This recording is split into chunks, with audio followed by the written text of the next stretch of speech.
Blog Talk Radio. Good morning, listeners from around the globe. And I say around the globe because I know many of you have been tuning in. So let's go ahead and get this started. This is Glenn, and thank you for the support and for tuning in. Let's start it off with this. Too often we allow the wrong type of people to occupy that sacred space in our lives, tolerating neglect and volatile attacks on our character. These type of malevolent, let me try this again, malevolent energies dwell the earth broken with low levels of empathy and compassion. If allowed, they will attach themselves to your energy, drain it with little remorse, then move on, leaving you in emotional strife. Now, I'm not really sure why I started the show off with that, but you know what? Welcome to Season 7, Episode 6 of A Touch of Grace. Moving right along, I am going to, and I just love how I have everything sorted out, and then the system decides to do what it wants to do. But here, hold on just a second, y'all. I do apologize. I love technology because sometimes technology will make you a believer in how unreliable it can be. So bear with me just a second while I get this thing under control.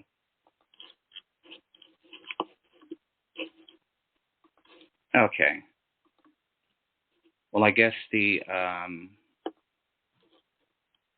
it's just going to keep giving me issues here. So let's see. Here we go. Thank you for your patience. The greatest strength shown is when you have very little to give, but still have enough to be kind and inspire another. These 7-season interviews are above rising above adversity to highlight the gifted dreamers who are unafraid to shed and share their very special light with the world. To write is to create characters and situations where obstacles are faced, battled, and overcome, where the creator can learn, grow, and become that profound human being that the creator has inspired them to be. Fearless, prolific, and long-lasting, for a writer's words will truly outlive them. Welcome to a Season 7, Episode 6 of A Touch of Grace. Now, before we get started, I must go ahead and read this information that I myself have just learned about today's guest. Savannah Jackson, or Savannah J, as she's affectionately called, has been surrounded by diverse culture and the arts her entire life. She was born into a family of artists and raised in Wilmington, Delaware, in an Italian neighborhood, affectionately referred to as Little Italy. Now, I didn't write this. This is Savannah writing this. The unconditional love and support of her family and influence of her environment fostered her love and talents in the arts. Now, I didn't know this part. Savannah began singing at the age of 3. Subsequently, during her college years, she studied music and literature, which fed her passion for writing. Her first novels revealed her romantic side, until at the urging of 2 friends, she decided to delve into suspense novels. She is the author of Toward the Light and the sequel, The Prodigal Son, Behind Closed Doors, Raising Tristan, and the recently released sequel, Tristan's Choice, and the suspense thriller, The Prey. She is also the founder and organizer and host of Biennial, of course I can't say that word, Authors Literary Festival, which was held every other year in the Richmond, Virginia metro area. So I didn't mess that up too bad. But anyway, I want to go ahead and welcome to the show my fellow colleague, my friend, and one of God's special blessings to this earth. Savannah, welcome. Well, thank you so much. Thank you for having me. Thank you for welcoming me. And blessings to you, my friend. It is a joy, an honor, and a pleasure to be here. Well, you know what? I have to tell you, these shows for season 7, not that I didn't care for the other 6 seasons, but I certainly have grown in confidence and maturity, being 11 years sober. So I dove in this time with renewed passion and a desire to showcase friends and fellow colleagues who kind of fly just below the level of superstardom, but most certainly have all the qualities and gifts to rise above to that airspace, you know. And I feel that you are one of them. So, welcome, my dear. So, why don't you tell us a little bit about what you've been up to lately? Well, let's see. I officially retired from my career, my full-time career, which was nursing, in 2023, April of 2023.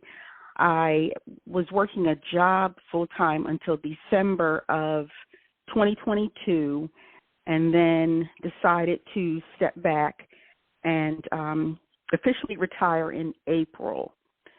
To keep myself busy, of course, I'm writing. I'm actually working on 2 things, which is not recommended, but I have a little bit of ADD. So that's okay. Sometimes I work. I try to multitask. So I've been working on a couple manuscripts and just enjoying retirement. I've discovered a new library. It was redone and reopened near my home. It's got like windows all the way around, so I get to go there and sit in the sun and create and be around books, which I love books, and just trying to live my best life, I guess you can say. That's wonderful. I'm looking forward to collecting the Social Security toward the end of the year. We were talking a little bit about it before the show started, but let's go back in time a little bit, because we were talking a little bit about the pandemic, and you were knee-deep in that pandemic as a healthcare worker. And first of all, I want to say thank you to all the healthcare workers, because you guys really had a mountain to climb. And do you even question how you made it through all those hours and driving in the snow? You know, what space, what headspace were you in during that time? I think pretty much I was in survival mode. I was surviving, not getting COVID, because that was the last thing that I needed. I knew I needed to work, and plus I have a child that has respiratory issues. He has some asthma, and I didn't want to bring it home to him. And I was surviving, going to work, if you will, because I had to get geared up. I had to be in a certain headspace to even walk into the building. The hospital was like a desert. It was desolate. We had no visitors. There were no visitors during that time. They actually closed all the entrances except for 2. At first, there was only one way that we could go in, and then eventually they opened it up to 2 ways that we could go in. So that alone was hard, because I would get there, and I had to be screened. There were a series of questions that I was asked. Of course, they had to take my temperature, and we had to not only wear masks, but I remember posting a picture during the pandemic. We had on disposable gowns, which were hot as South Africa. We had on masks. We had on goggles or face shields. If you had a face shield, you could wear a face shield. We had to cover our heads, so we had on either caps or the little cloth-like caps, or the little mesh caps that people get when they go into surgery. You could wear those. And, of course, we were gloved up. We had to eat lunch alone. And we could only take our masks off to drink some water or to eat lunch. We had to have we were constantly changing our gloves, of course, constantly washing our hands. I remember it was so hot because we had on all this gear that I could just feel the sweat running down my back. I know that may gross some people out, but that's just a bit of reality of what we went through. Of course, we had on shoe covers as well. We had to cover our shoes. There were certain type of shoe that we had to wear. We had to wear shoes that could be wiped off. So the mesh shoes that a lot of healthcare providers wear, we couldn't wear those. They had to be leather. My shoes were called Allegrias, and they kind of look like clogs, so I could slip my foot in and wipe those off. When I would come home from work, I would take my clothes off at the front door and then immediately shower. Shower. I don't have much hair, so I shower and wash my hair and then try to sleep and get up and do it all over again. And now that I look back, it seems surreal and something funny. Sometimes when I go to the grocery store, I'll wear a mask, because COVID's still out there, and we got flu, RSV, and all this other stuff out there. And child, I'm in the grocery store, been in the grocery store 10 minutes and can't breathe. And I'm thinking, you did this for 12 hours. Right. Sometimes 5 and 6 days a week, and you're in the grocery store for 10 minutes complaining, talking about you cannot breathe. I don't know how I did it. Well, I don't know how I did it. It definitely must have been something divine. And, we have lived, because I'm going to be 62 next couple of months, we have lived through some historical things on this planet. And we here in the Bay Area lived through a horrible earthquake in '89. Then we had the AIDS epidemic, pandemic. Mm-hmm. Then we had this huge fire, but then most certainly the other states were getting it too with their fires and their, climate induced fuel charge weather events. And so it is, as a creative, I really go to a creative meditative space to not, stick my head in the sand like an ostrich to what's going on around, but to find some type of footing. And most certainly being on the front lines at the hospital, how did you find time? Like you said, you were working 12 hours. How did you find time to get into, your creative space?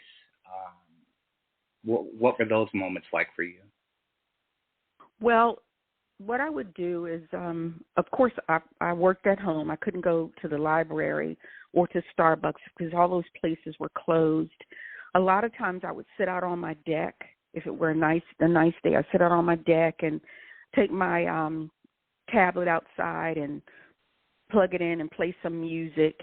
And I would just sit there and pretend that the world was right. I would just pretend the world was right because we could go out. We could go to the park. We could do things like that. We just couldn't congregate and just enjoy the trees, in the springtime, the flowers.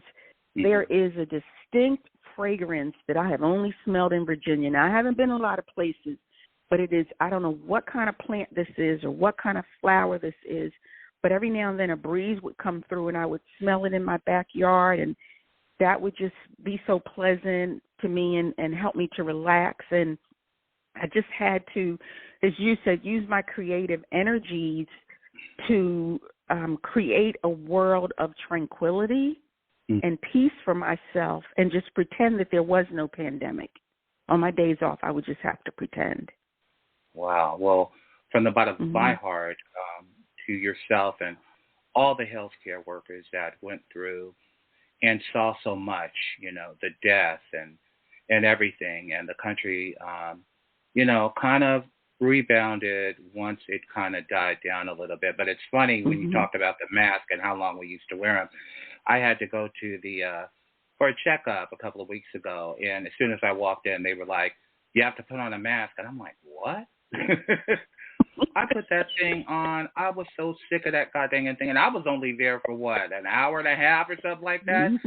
And I was but we sure in the hell did do that.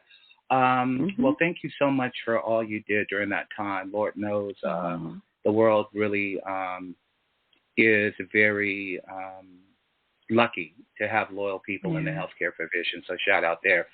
So now, Oh, Savannah, you're now this is welcome. something. Now, Savannah, this is something that I had no idea about until I started reading your biography, and now I'm following you on in Amazon. I have to create my own link in there too. But you were a singer, or are a singer? I still sing a little bit, but I started singing, according to my mom, God rest her soul, when I was maybe about 5. I think she noticed I had talent, and so I started singing in church. And when I was younger, she would volunteer me, which sometimes would be a little bit irritating, but I would get up and it was, Mom, what was I supposed to say? No. So I would get up and I would sing a solo or two. And then when I was old enough, I joined the choir, and I did lead a lot of solos at church. I had some great music teachers that just poured into me in middle school and in high school. And in middle school, what we called a junior high back then, my music teacher was wonderful. And I remember when she distinctly kicked me out of the nest. It was, I think, an end of the year concert. And I was going to high school. And so I was scheduled to sing Summertime. And so it wasn't Summertime. It was Oh Holy Night. Summertime was high school. It was Love Oh that Holy one Night. too. So, thank you. So the first time I sang it in front of the students, she stood in front of me. And then that evening, of course, we had the parents and family and friends come. And so it was my time to do Oh Holy Night. And I, went up to the front and stood in front of the mic, and she was not in front of me. And with a look, it was like looking for my mom with a look. I finally found her standing off to the side. And I looked at her like, panicked, and all she did was close her eyes and nod her head. And they started playing the song, and I sang. And I was like, I can't believe Miss Short just kicked me out the nest. But it was the best thing she could have done. And then, of course, I sang in high school. And she and another music teacher were instrumental in getting me to do a tour in Europe. I went as one of the soloists. We toured 5 countries in 2 weeks in Europe, and that was one of the highlights of my life. So I went to school for music for a bit, and I went to the full name is Peabody Conservatory at Johns Hopkins University in Baltimore. Wow, John Hopkins. And okay. It was tough. But it was a wonderful experience. I went for 2 years. The only thing is, I was prepared as a vocalist because my major was voice. That was my instrument. But I didn't have the background that I needed. I didn't have theory. I didn't have piano. I didn't have a lot of those things. So I had the talent, but I didn't have the basic knowledge.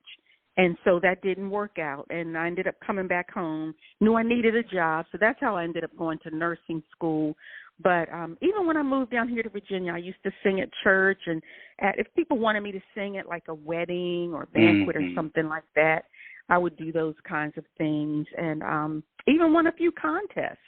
Few contests as a singer. Well, I'm just amazed. And it's funny as I get older. And like I said, I'm going to do this cruise to Alaska. And I do want to go to Europe. I mean, Europe is calling me. Some of the groups that I love, like the Swing Out Sisters, the Incognitos, and there are a few other people. Sade, of course, is over there as well. To just go see that whole London scene. But you know what? I know that I'm going to do it, but I also have people I work with, like the chauffeurs and one of the fellow dispatchers who just came back from Vietnam. How did you do with air travel? You seem so I know that you're fearless, but good Lord. Do you remember, or what were your thoughts as you were like flying over the ocean? I remember. Now, I'll tell you, I am a real real coward when it comes to flying. I'm just gonna be honest. Okay, that's all right. I wear a scopolamine patch because I do get motion sick. I just get dizzy. I get really dizzy. And so I do wear a scopolamine patch for that, which sometimes the cure is worse than the illness because scopolamine is like a really powerful antihistamine. So I have to drink a lot of water or it can dry me out. So that's the downside of it. And then sometimes, I have to sit with someone I know. And the last time I flew, I'll get back to Europe, but the last time I flew to Arizona when I graduated. And so my sister and I were holding hands across the aisle. And that was during takeoff. So after the plane leveled out at whatever 1,000 feet we were, this gentleman walked up to me and he said, "I was praying for you that you would survive takeoff." I had to laugh, but Lord have mercy. The whole plane knew I was afraid. But with Europe, we were in the air for I think 14 hours. 14 hours, and I would say bring things to do. Now they have movies and everything, so it's a little bit better. So they have movies. The flight that we had, a lot of the young people that I was with, they walked around. They were allowed to go up into first class and see what they had and things like that. So they do allow you to move around. I have a friend who is from Ghana, and she sometimes will fly at night, and then that way she sleeps while she crosses the ocean. But actually, I've flown since then. I flew to Bermuda, but flying over the water it can be a little bit scary. It can be a little bit scary, but I think if you have things to do, you love to read, bring books. If you like crossword puzzles, bring crossword puzzles. Play games on your phone. They give you good food when you're flying that far, and I think you should be okay. Take a few naps. Okay. Well, I keep asking people that, have flown because it is my destiny to not only cruising is fine as far as, being over the water. I'm okay there, but I will get over to Europe. I'm looking forward to it. I want to go back in time a little bit. You said that you were born to a family of artists. So was it your mom and dad who were the artists? And how many siblings do you have? I have 4 siblings, 2 deceased, and my mother was an artist in her own right. She would make patchwork quilts by hand. Oh, my God. And they were beautiful. I want one. You should. Well, we don't have any extras of moms, but I definitely think you should invest in one. They are wonderful, especially, well, I don't know, it doesn't get real cold in California, but over here on the East Coast at night, I call it pulling out the heavy artillery. I'll pull out the comforter she made for me. So she made those. It makes me feel close to her, too. And then my dad could draw, but he did not spend a lot of time doing it, but he could draw. My oldest sister that passed away actually went to art school, and she loved fashion design. You could show her an outfit that you wanted in a magazine, and she could cut the pattern for you. She didn't even have to go and buy the pattern. She could cut it and fit it to you and sew it, and it would look exactly like the picture. She was extremely talented. Wow. So, did you lose them when they were? Did you lose them like later in life, or was it kind of like mid? I would say mid. My oldest sister passed away when she was 62, and I was probably in my 40s. I was in my 40s, and my mom lived to be 80, and I think I was maybe 39 or 40. Okay. My dad, I was only 12. Oh, wow. And, so you lost your dad early. Yeah, really early. And my brother, who was not an artist, he was a heck of a scientist, he passed away in 2019, right before the pandemic, and he was only 59.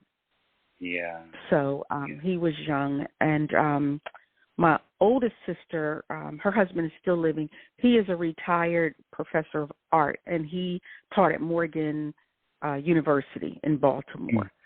And so his artwork has been exhibited all over the world pretty much. Wow, amazing, amazing. Mm-hmm. Well, and the reason I wanted to get that in there about the passing of, your family, because it's still very wet and new to me. My mom passed a couple of years ago, and my dad last year, as well as my aunt. And the sunshine in your voice, I can only imagine that it is your spirituality and your love of the arts that kind of helps you kind of compartmentalize things.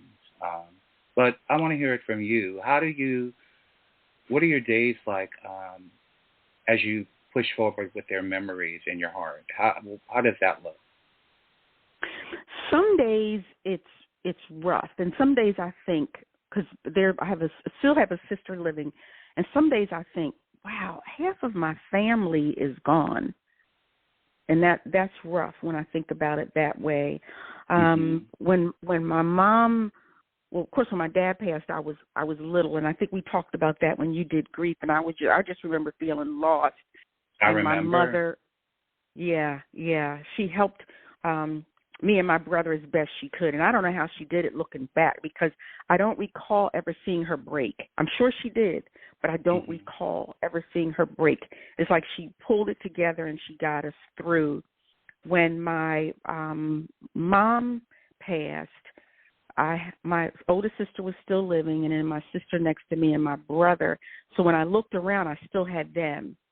And we all just got each other through. We call each other, talk about mom a lot, different things that siblings do to hold each other up. And then when my oldest sister passed, she was a very special person to me.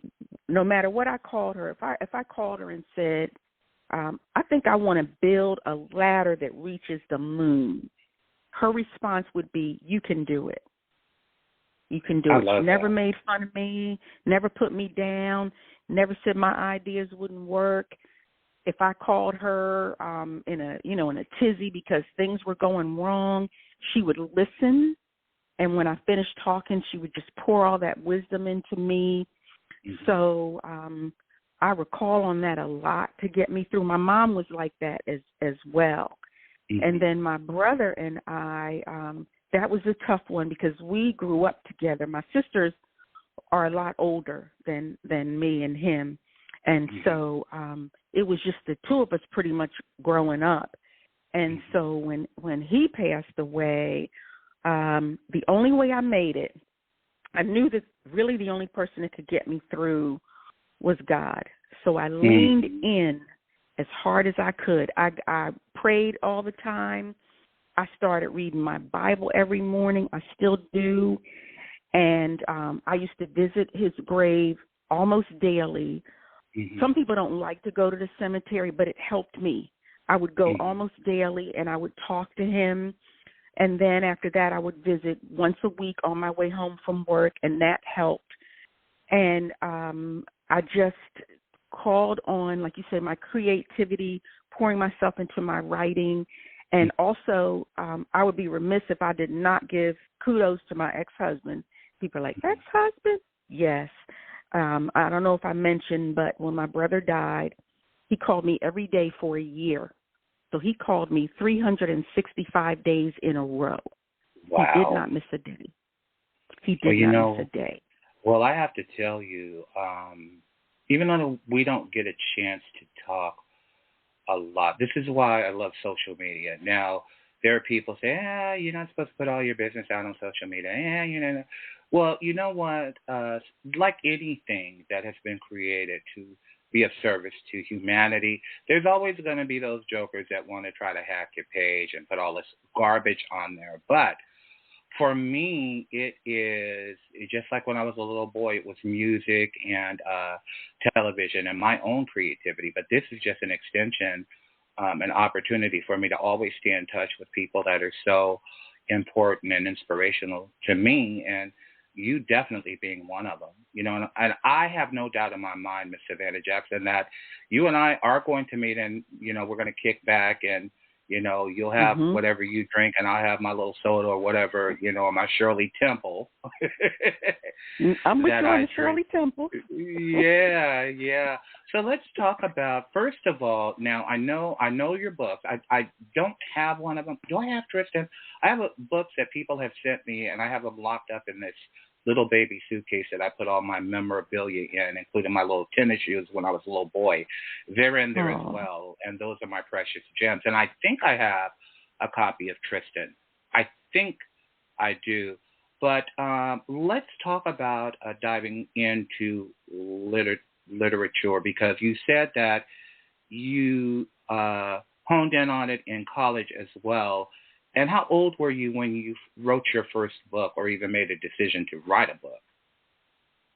I think, let's see, it took me a while because I can't type. I always tell people that. I took some classes at VCU, which is Virginia Commonwealth University, working towards my degree in nursing. And when I took literature of course, you had to take it at Peabody, but I also took some classes, of course, like I said, towards my degree, and I took I think it was creative writing. I think that's what it was. And my professor, after reading some of my papers, pulled me aside, and he said, "You really have a talent for writing, and you should explore that. You should write." Mm-hmm. And I said to myself, "He does not know what he's talking about. I cannot write like that." Savannah. This man is a professor. I sure. I love it. So a few years later, I just was going through some things in life, and just decided I was going to write a book. And I used to go to this little cafe up the street, and I wrote my first book, Longhand, Toward the Light. And I would go to that cafe once a week on my days off, and I would just sit there for hours and write. And after a while, they got used to me. And so I remember publishing my first book in 2005. So I probably started working on it in like maybe 2004. I think it took me about a year to write Toward the Light. Wow, I think that's interesting. It's funny because when you said that you wrote Longhand, and I actually started writing Nights of Deception Longhand. I mean, it had like 300 pieces of paper. As a matter of fact, I still have that manuscript.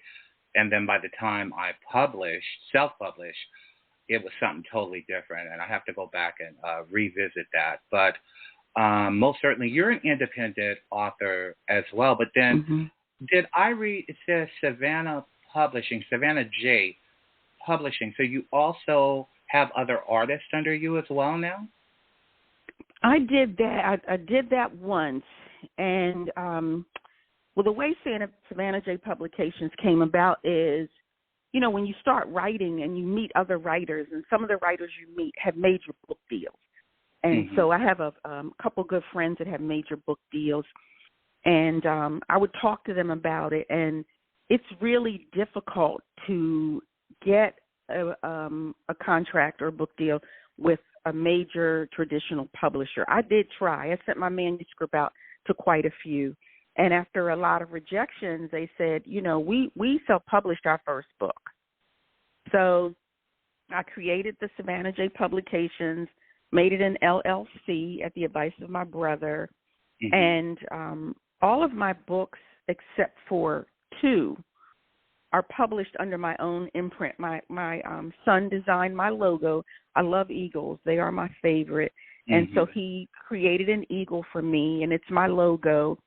And so I did that because I knew it was an avenue for me, and I didn't want to spend years getting rejection letters, because I just wanted to get my work out there for a sense of accomplishment for myself, and so that others can enjoy. I think that as creatives, we bring a lot to this world because there's so much going on. We bring peace. We bring tranquility. We bring joy, amusement, inspiration. Inspiration. Yes, we do all of those things. And another thing about the internet, I'm still laughing at that old dial-up. I was so happy when I was able to get dial-up, AOL, and I used to love that. You know, it was so daggone fun. Working in telecommunications, I saw, internet kind of evolve into this, where we could get any information that we want. We could do anything we want. And that's why I've heard a lot of people, when I tell them that I write, I'm going to write a book, and they start pitching me, what they want to do. It's like, I said, if you want to write, write. I said, just like singers. A singer that really loves singing, which I found that I just love singing, like in the car or something, never could get over stage fright. A true singer will sing on a street corner just for the love of it. And they're not nervous about anything. I said, that is a true singer, and it comes from their soul. And that's how writing is for me. I'm hit and miss on my blog when I was emotional and, grieving. Oh, God, writing. I dove in and I was writing in that WordPress blog constantly, So I'm thinking that the internet offers so many opportunities for us, for those of us, who dare to dream. Now, out of your novels, you said you had the romantic side, and then you also, penned a suspense novel. Is there a preferred genre that you like writing that's kind of more fluent than the other for you? The romance is, because I am a hopeless romantic. I love romance movies. I cry. I always have my tissues. I even love heartfelt commercials. Hallmark commercials really get me at Christmas time. Oh yeah. So they're good. They're good. So romance comes easy for me. The suspense is a challenge. It forces me to stretch myself, and I think that we all should. I think that it's easy to become comfortable and complacent, but I think I read something, and I'm probably going to quote this wrong, but it made sense to me. It says, it's better to take a risk than to live with regret. Oh, yeah. I just posted something like that. Was that you? Yeah. Your stuff is on point. I'm always thinking about stuff. Yes. What you post is on point. So probably was you. And so when right now I'm working on a short story suspense called Safe House, and it's about a gentleman who witnesses a crime, and the crime that he witnesses causes the people that he overheard talking about this crime to come after him. So he's running for his life. Didn't you post something? And because when I think you posted something, I was like, ooh, that sounds interesting. The book cover. I posted the book cover. And so I'm working on that. And that's a stretch because it's like a thriller suspense, and it causes me to think differently.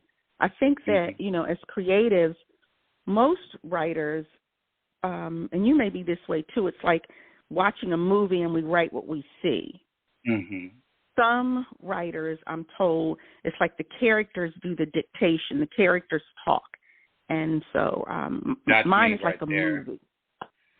That's me. They do talk. And speaking of that creative part of the process, like what I'm really, because when I wrote those first 4 books, they were like back to back to back to back. And I had semi-retired, so I could sleep with my computer next to me, and I'd wake up, and then I figured out what a blog was. I was writing a book on there. People were following me, and it was just nonstop. And you lay down, and these words and these situations are just in your head, and then you have to kind of calm it down. Do you find that happening to you sometimes where you're in your creative orbit? I do, and especially I write best early in the morning, like 8 o'clock, 8 o'clock in the morning. Sometimes I wake up and I'm a bit groggy, but when the fog clears, that's when all my ideas come. And sometimes the ideas will wake me up at night. Now, what I need to start doing is like what you said, sleeping with the computer, because some writers, when these ideas come, they'll get up and write them down. And I need to start doing that because I don't right now. But I find first thing in the morning is when these thoughts, these ideas, these characters come to me, and I can write for like 3 hours first thing in the morning. Isn't it easy? And, it's funny because I was talking to, when we were talking about genres, Anthony Pathfinder, and then also Brooklyn Born, who I will have on the show for this season too. So shout out to Anthony and Brooklyn. But Anthony writes these type of novels, right? Like I have to purchase his, I think Their Eyes Are Watching. And when he explained it, like the aliens were watching us to see if we were going to destroy ourselves. I'm like, ooh. And I want to read it because it is of interest to me. I believe in supernatural things and have a certain respect for that genre of writing because I love the Stephen Kings. I think Stephen King is brilliant. And I did like that J.K. Rowling, who, when you mentioned you were at a cafe writing, I think she did a lot of that when she wrote those Harry Potter books. So I am looking forward to that. But I'm with you. I'm more of the romantic and the relationship, kind of guy. But while I was at Stanford for a little bit, I did take my hand at sci-fi, about these triplets. So, Savannah, congratulations on your retirement. You've been retired for almost a year now. I think you said last April. Yes. Thank you. Thank you. And how do you like it? How do you like your freedom? And, you rid of that ball and chain that comes with a 9 to 5. So just share that with me because to me, that's the light at the end of the tunnel. I'll tell you, this is what I tell everybody. At first, now for me, and I think people will agree with me, even if they don't admit it, it takes some getting used to because I worked as a nurse for 40 years. However, before that, my mother made sure I had a summer job. So back when I was growing up in Wilmington, we were able to get summer jobs in high school. Yeah. They probably would call, be against child labor laws now. So,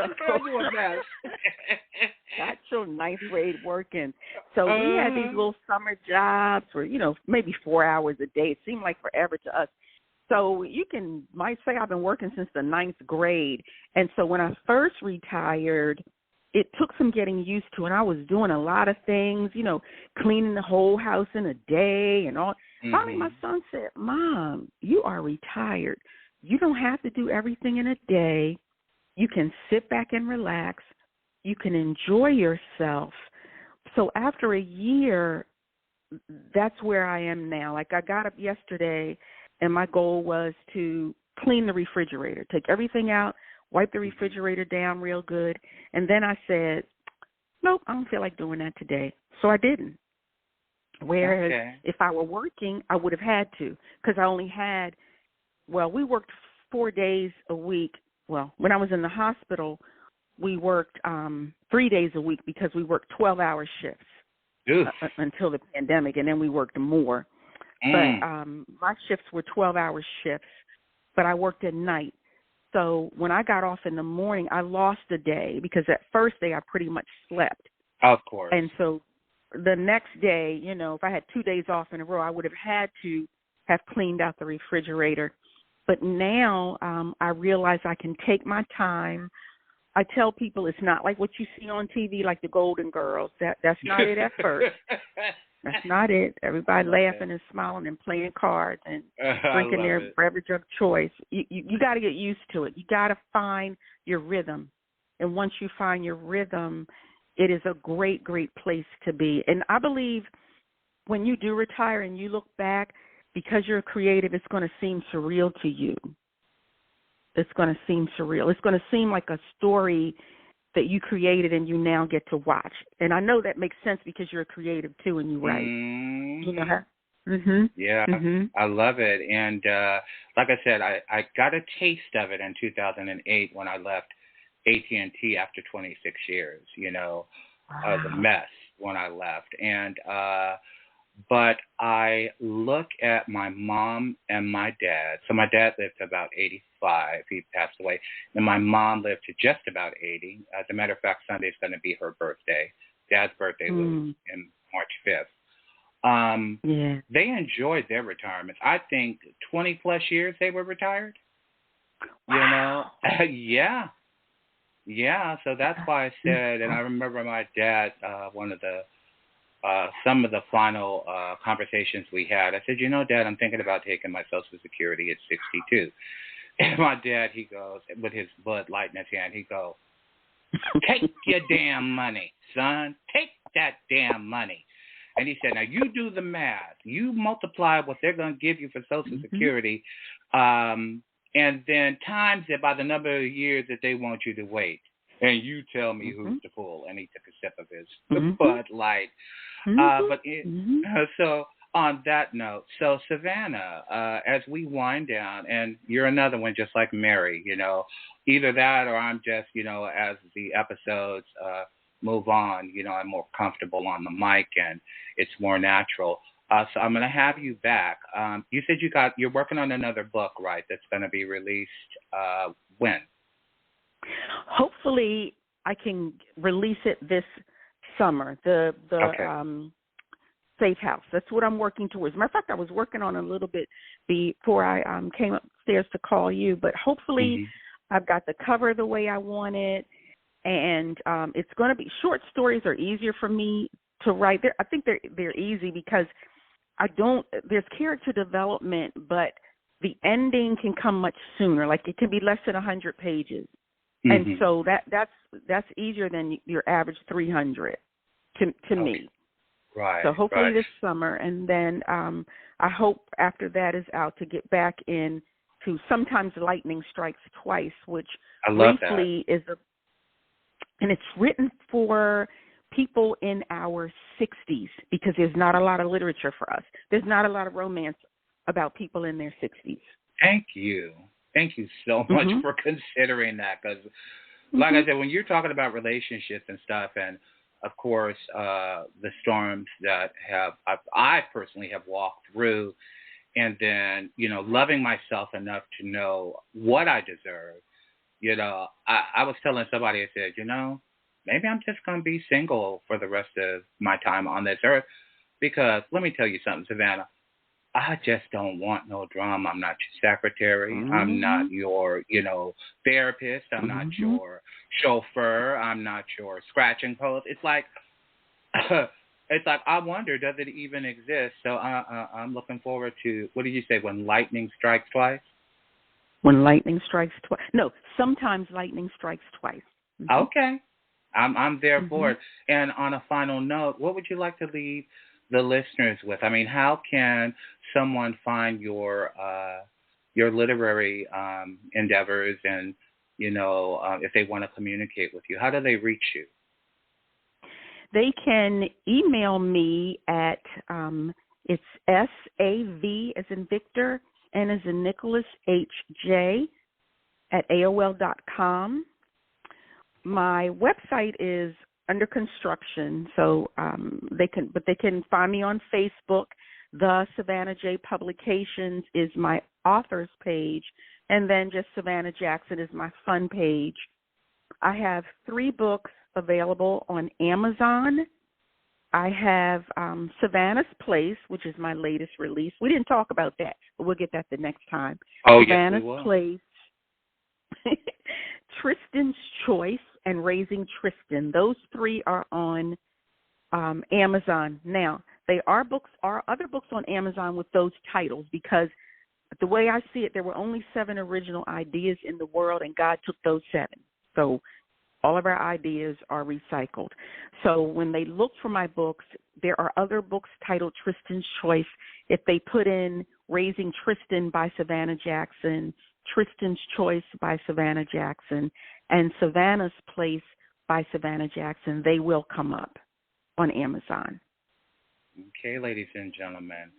Her name is Miss Savannah Jackson, and she has been a phenomenal guest on season 7 of my show, episode 6.